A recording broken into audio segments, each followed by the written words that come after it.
Guys, உங்களுக்கு தெரியும், பொதுவா மனுஷத்துக்கு கூட ஒரு கெட்ட குணம் தான் ஒரு ஆள் செஞ்ச ஒரு விஷயத்த காப்பி பண்றது. அந்த மாதிரி ஸ்ரீலங்கால இப்ப ட்ரெண்டா போகக்கூடிய ஒரு பிசினஸ் தான் இந்த கேரமல் புடிங்.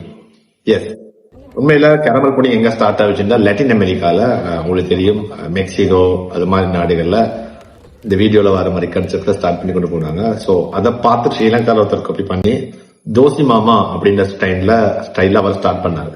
சோ தோசி மாமா ஸ்டார்ட் பண்ணி கொண்டு போகல இன்னொருத்தர் லேடி வந்து கொழும்புல ஸ்டார்ட் பண்ணாங்க தோசி நந்தா அப்படின்னு. இப்ப தோசி சாச்சி, தோசி பெரியம்மா, தோசி மம்மா எல்லாம் வந்துட்டாங்க. சோ ஸ்ரீலங்கா பொறுத்தவரையில யார்கிட்ட ஆல்ரெடி இதுல தோசி மாமான்றவர் கம்ப்ளைண்ட் பண்ணிக்கிறாரு, அவருடைய பிசினஸ் காப்பி பண்ணிக்கிறாரு. ஆனா அவருக்கு மறந்துட்டு அவரு லட்டின் அமெரிக்கால நடந்த ஒரு விஷயத்தை தான் அவர் கூட காப்பி பண்ணிக்கிறார் அப்படின்னு.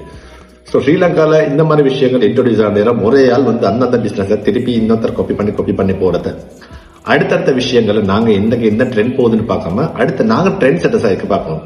ஆனா நான் இன்றைக்கு எங்களோட வீட்டுல செஞ்ச கேரமல் புடிங்க ட்ரை பண்ணி பார்க்க போறேன். நீங்களும் வீட்டுல ட்ரை பண்ணி பாருங்க. அதே மாதிரி ட்ரெண்டா போற நேரம் டிஷஸை ட்ரை பண்ணி பாருங்க. பட் பிசினஸ் செய்யறதுல இருந்தா எல்லாரும் செய்யற ஒரு விஷயத்த நீங்க ட்ரை பண்ணாம டிஃப்ரெண்ட் டிஃப்ரெண்ட் ட்ரெண்ட்ஸ் நீங்க உருவாக்குறது பார்க்காம சேம் ஒரு ஆள் கொண்டு வந்த ஒரே விஷயத்த காப்பி பண்ணி போகாம புதிய விஷயங்களை கொண்டு வரதுக்கு முயற்சி செய்யுங்க.